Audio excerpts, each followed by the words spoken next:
AFTV, look, a lot of people around here saying we've just say that again, bro. We just beat Atlético 4-0. Be positive. Come on! Come on! Come on! Can you?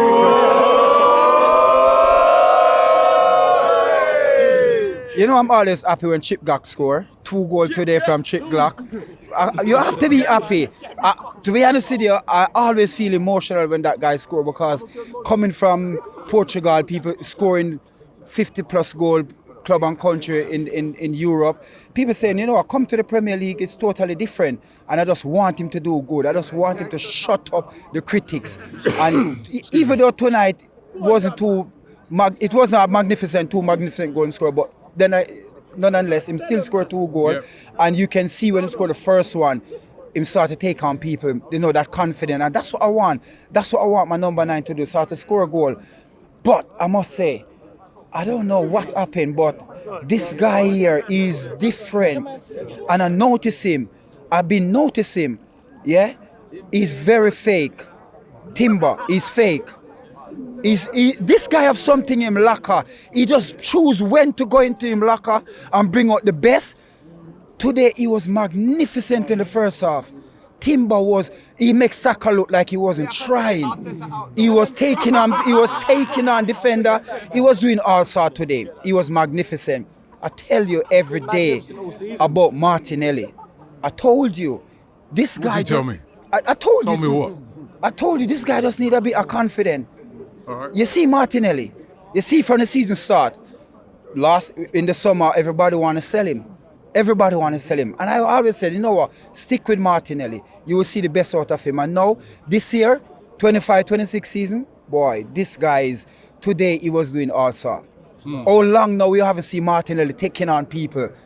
Even when they was kicking and pulling him and everything, he was still going at them. What do you think's been the difference with him this season? Because, you know, listen, we all know he's a good player.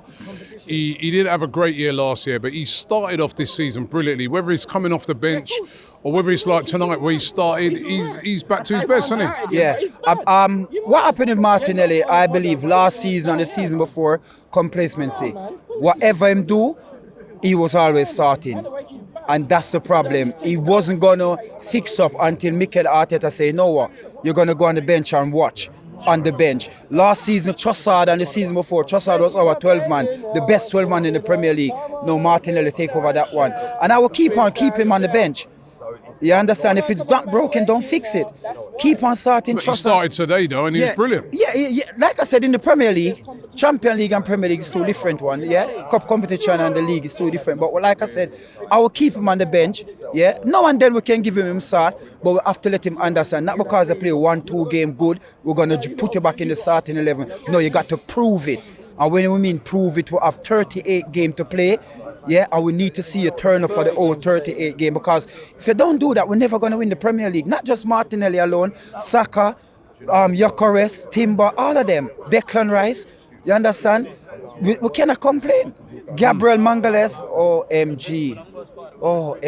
If this guy carried this form in the World Cup, Brazil going to be a force to reckon with. He's unplayable tonight. From set pieces, that guy is so dangerous, isn't it? I mean, the first one, I was like, they're not watching the tapes. No. You can't allow him to run like that. He scores that. And then he even made the other one for Gyökeres again. Yeah, like, I think it was the Fulham manager said, listen, he can be virtually unplayable. And he is. Once he gets on a run from them set pieces, he's unreal. And Declan Rice's delivery tonight was spectacular. Yeah, but that's what I was saying. With Gabriel Mangales, it's not like we're seeing it this season or last season. He's been doing it. And I believe that if he wasn't injured last season in the Champions League and some of the Premier League game, with a maybe possibility that we'd give Liverpool maybe a more run, but in the Champions League we really and truly did miss him. You understand? Because when we're down or we need a goal, we always, no doubt about it, we can call on Gabriel and he will turn up for us. And we've been seeing it for a while, like the last 4 seasons now. We've been seeing Gabriel getting in goal. You understand? I think, yeah, look at him as a defender. As a defender, he's been scoring. So we can't complain. Like, people are getting it twisted and getting misconstrued when I said I don't celebrate. I'm not saying that I don't celebrate win, but I'm not going to come out here and jump. What I'm talking about, I want to jump for trophy because we've been winning. I'm used to winning, so it's nothing new to me. You understand? I just want some trophy. And this season, we're looking good. I'm going to do no celebrating until the end of the season. No. I do celebrate my goal. Chip got goal. I celebrate them like I want to jump out the stadium. I do celebrate my goal. Them. He's able to do that today instead of hiding like on Saturday. I always celebrate my goal. Them. I ask Belgium. Apart from Saturday at Fulham. We had it undercover. No. I beat my chest in Fulham. You see, that's what people don't understand. I'll go everywhere and support my team. Explain that, because that Fulham guy did say you were dressed in black and white and you had a clapper in your hand. Right? So you know what? I bring my son out, and that's what I was in, and it was running late. So I just turn up. But I always turn up in my Arsenal kit, and it's here. I don't go nowhere without it. It's here. But it wasn't even black and white, it was dark blue. But like I said, when we scored Fulham, I did beat my chest and I did turn around. I don't care. Right. I don't care. I will turn around. I will celebrate my goal. But I said, go on. No, I was going to give you the same conundrum that I gave Lee. This Sunday, Crystal Palace at home, who starts at left back? I know I would love to see Louis Kelly get more game. But like I said, he's brilliant tonight, wasn't he? He was, like I said, and Calafrio is brilliant in the Premier League. So once again, if it doesn't broke, don't fix it. And Louis Kelly have to prove it, not just one game, because that's what Mikel Arteta his downfall was. Keep on giving them 1-2 game and they look good, and then throw them in and leave them there, and then everybody get complacency and everybody just relax because they're gonna play.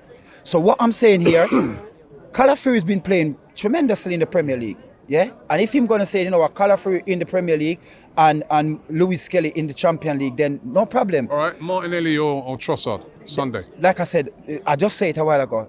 Trossard start, because it's not like Trossard is not playing good. He's scoring, he's playing good. So why we're gonna drop him? The team is playing good and we're winning. These are good problems. These are good problems to have. But that's the problem we need. Like, when Man City will win the quadruplet of the 4 Premier League in a row, Pep Guardiola could close him eye and just pick any starting 11. No matter how he pick them, they go on the pitch. If he pick 5 centre-back, it doesn't really look like they're playing the 5 centre-back when they're winning. You understand? So this is what Mikel Arteta have now. And like we said, there's no complaint. We cannot go ahead and say, you know what, if we have injury, do we miss? I'm not saying it in a bad way. Do we miss Odegaard? No. I'm not saying it in a bad way. This is how good the team is. You understand? And now Mikel Arteta have the opportunity to start other player in the 10. Eze. I need Eze to come out him shell. I believe Eze too much in it. Eze is not the Eze we see at Crystal Palace. And I believe that because him have other good player around him, he believe that, let's pass it out. I need Eze to come out himself. Start taking on player. Because that's what we know. Eze, go through the middle, take on player. You understand? And he's not doing that. I keep on turning back and him keep on passing it. Just make some dribble. Okay. Nothing wrong with that. 1 year he do it. You understand? Nothing wrong with it. Make Mikel Arteta tell you to stop. But if him don't tell you, because Mikel Arteta, once he start to do things, he's not the type of manager to tell you to stop. You just continue. Martinelli used to play it back, him never tell him to stop him, keeper. So I want Eze, because Eze is a key player for Arsenal. As much as we have Martin Odegaard, he's a key player. You understand? He's a key player for us to win the Premier League. And what we want him to do is to start to attack, because that's what we buy him for, to attack. You understand? So